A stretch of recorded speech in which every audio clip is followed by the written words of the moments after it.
Picture this. It's 1918, Odessa. A man is waiting for the command to fire. He's been sentenced to die, just another casualty of a brutal revolution sweeping the country. But what if, in that last moment, you're offered a way out, one single chance, a final, desperate gambit, not with guns, but on a 64-square battlefield, and the prize? Your life. You've got to hear this. This is the absolutely unbelievable true story of Osip Bernstein, a man whose entire life was saved, shaped, and, in the end, defined by the game of chess. So to really get the stakes here, you have to understand what was happening. This was the height of the Red Terror in Russia, an incredibly bloody, chaotic period that would eventually lead to the creation of the Soviet Union. It was not a good time to be on the wrong side of history. And Bernstein found himself on the wrong side. He was arrested by the Cheka, the infamous, and I mean infamous, secret police. There wasn't a trial. There was no appeal. He was simply put on a list with other prisoners, all of them destined for the firing squad. So, what did he do? What was his great crime? Well, in the eyes of this new regime, his entire life was the crime. He was a rich, successful lawyer, a financial advisor to the old elite. And in this new world, that was a death sentence, plain and simple. And right here, this is where the story just becomes insane. A senior officer is looking over the list of names to be executed, and a name just jumps off the page at him, Osip Bernstein. But he doesn't see the lawyer. He sees the world-famous chess master. Now, the officer happened to be a huge chess fan, so he walks up to Bernstein and makes an offer that sounds like it's straight out of a movie. He says, "I'll play you one game of chess." The stakes couldn't be clearer. If Bernstein wins, he walks free.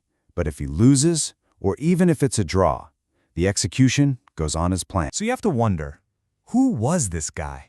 Who was Osip Bernstein, that his name, his reputation, could literally stop an execution?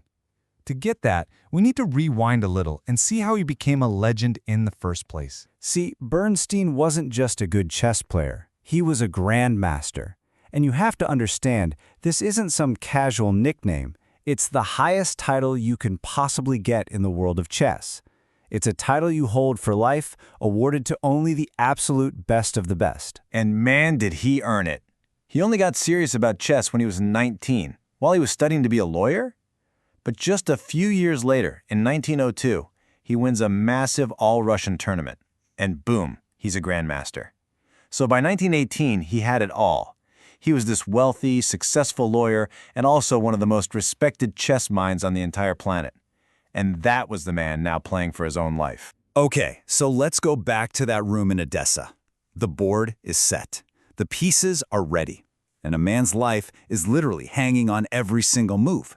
But as we're about to see, winning was one thing. Surviving the victory was another. He won. I mean, can you even imagine? Under the most extreme pressure any human could possibly face, Osip Bernstein beat the officer. And just like that, against all odds, he was a free man. The game that made him famous had just saved his life. But this isn't where the story gets a happy ending. Not at all. He got his family and they fled to Paris, but their life became one of just constant, grinding struggle.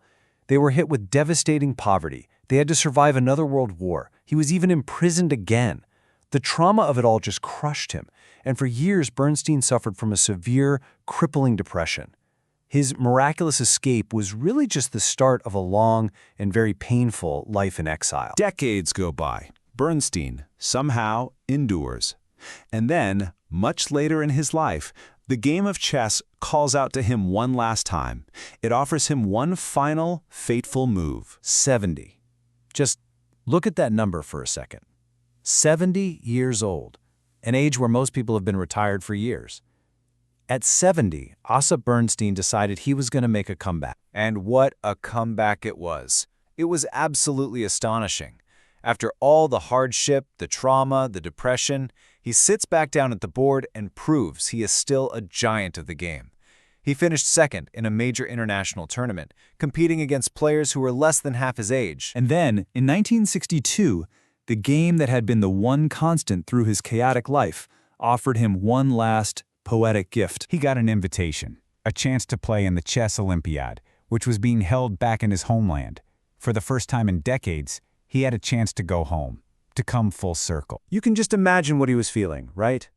Looking out that window as the plane starts its descent, moments away from touching down on home soil after more than 40 years away. But in that moment, he had a massive heart attack. He passed away right there on the plane. He made it all the way back, but he never woke up to see it. The very journey that chess made possible became his last. So it leaves you with this incredible, almost haunting question.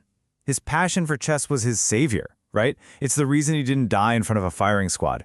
And yet, in the end, the sheer excitement of returning to his homeland for that same passion is what killed him. So was his a beautiful life, or was it a tragic one? Maybe the lesson here is that sometimes the very thing that saves us can also be the thing that brings it all to an end.